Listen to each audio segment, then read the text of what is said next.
കോഴിക്കോട് സിപിഎമ്മിലെ ഭിന്നത മറനീക്കി പുറത്ത് ജില്ലാ നേതൃത്വത്തിനെതിരെ പരസ്യ പ്രതിഷേധവുമായി പ്രവർത്തകർ. ജില്ലാ കമ്മിറ്റിയിൽ നിന്നും പി.കെ. ദിവാകരനെ ഒഴിവാക്കിയതിലാണ് പ്രതിഷേധ പ്രകടനം. വടകര നഗരസഭാധ്യക്ഷ കെ.പി. ബിന്ദുവിനെ ജില്ലാ കമ്മിറ്റിയിൽ ഉൾപ്പെടുത്തിയതും പ്രതിഷേധത്തിന് കാരണമായി.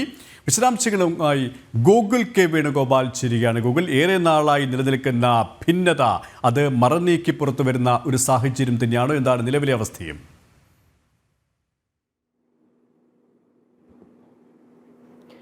കോഴിക്കോട് ജില്ലയിലെ CPM-നകത്തെ വിഭാഗീയതയുടെ കനൽ അണയുന്നില്ല എന്നുള്ളതാണ് പുതിയ സംഭവ വികാസങ്ങളിൽ നിന്ന് നമുക്ക് മനസ്സിലാക്കാൻ സാധിക്കുന്നത്.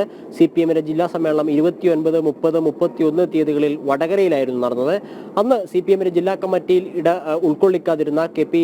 ദിവാകരൻ മാസ്റ്ററെ ഉൾക്കൊള്ളിക്കാതെ മാറ്റി നിർത്തിയതിന്റെ പേരിലാണ് ഇപ്പോൾ വടകര മണിയൂരിൽ വലിയ രീതിയിലുള്ള പ്രതിഷേധങ്ങൾ CPM-ന്റെ അനുഭാവികളും CPM-ന്റെ അംഗങ്ങളുമായിട്ടുള്ള ആളുകളിൽ നിന്നും ഉണ്ടായിട്ടുള്ളത്. മുൻപ് വടകര ഏരിയ സെക്രട്ടറി ആയിരുന്നു, DYFയുടെ ജില്ലാ സെക്രട്ടറി ആയിരുന്നു, സംസ്ഥാന കമ്മിറ്റി അംഗം ഒക്കെ ആയിരുന്ന ആളാണ് ദിവാകരൻ മാസ്റ്റർ. ആ ആളെ CPM-ന്റെ ജില്ലാ കമ്മിറ്റിയിൽ ഉൾക്കൊള്ളിക്കാത്തതിനെ പ്രതിഷേധിച്ചിട്ടാണ് ഇപ്പോൾ വലിയ രീതിയിലുള്ള പ്രതിഷേധം.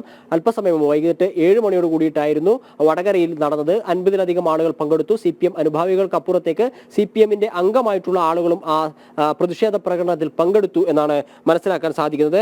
തോന്നും പോലെ പാർട്ടിയെ കൊണ്ടു നടക്കാമെന്ന് ആരും വ്യാമോഹിക്കേണ്ട എന്നാണ് ജില്ലാ നേതൃത്വത്തിനെതിരെ വടകരയിൽ വൈകുന്നേരം നടന്നിട്ടുള്ള ആ പ്രതിഷേധ പ്രകടനത്തിൽ മുദ്രാവാക്യമായി ഉയർത്തിയത്.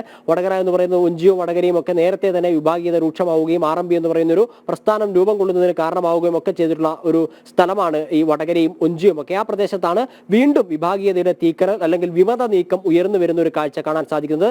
നേരത്തെ വടകര ഏരിയ കമ്മിറ്റിയിലും ജില്ലാ കമ്മിറ്റിയിലും ഉണ്ടായിരുന്ന ആളായിരുന്നു ദിവാകരൻ മാസ്റ്റർ. അദ്ദേഹത്തെ ഈ കഴിഞ്ഞ ഏരിയ സമ്മേളനത്തിൽ ഉൾക്കൊള്ളിച്ചില്ല. ആ സമയത്ത് ഉൾക്കൊള്ളിക്കാതിരുന്ന സമയത്ത് ജില്ലാ കമ്മിറ്റിയിൽ ദിവാകരൻ ഉണ്ടാകുമെന്നൊരു ഉറപ്പ് പ്രദേശവാസികൾക്ക് അല്ലെങ്കിൽ CPM-ന്റെ അനുഭാവികൾക്കും ദിവാകരൻ മാസ്റ്ററുമായി ചേർന്ന് നിൽക്കുന്ന വിഭാഗത്തിനും അവിടെ നിന്ന് ലഭിച്ചിരുന്നു. എന്നാൽ ജില്ലാ സമ്മേളനം കഴിഞ്ഞതിന് ശേഷവും ഇത്തരത്തിൽ ദിവാകരൻ മാസ്റ്ററെ ജില്ലാ കമ്മിറ്റിയിൽ ഉൾക്കൊള്ളിക്കാത്തതിനെ തുടർന്നാണ് ഇത്തരത്തിലുള്ള ഒരു പ്രതിഷേധം ഉണ്ടായത്. ആദ്യം സോഷ്യൽ മീഡിയയിലായിരുന്നു ഇത്തരത്തിലുള്ള പ്രതിഷേധങ്ങൾ ഉടലെടുത്തത്. പല നേതാക്കന്മാരുടെയും ഫേസ്ബുക്ക് പോസ്റ്റിന് താഴെ ദിവാകരൻ മാസ്റ്ററുടെയും മറ്റു നേതാക്കളുടെയും ഒക്കെ ആളുകൾ അങ്ങോട്ടും ഇങ്ങോട്ടും പരസ്യ കമന്റുകൾ ഇട്ടിരുന്നു. എന്നാൽ അത് മറനീക്കി പുറത്തു വന്നു ഇപ്പോൾ പരസ്യ പ്രതിഷേധത്തിലേക്കാണ് എത്തി നിൽക്കുന്നത്. കോഴിക്കോട് നിന്നും ഗോകുൽ.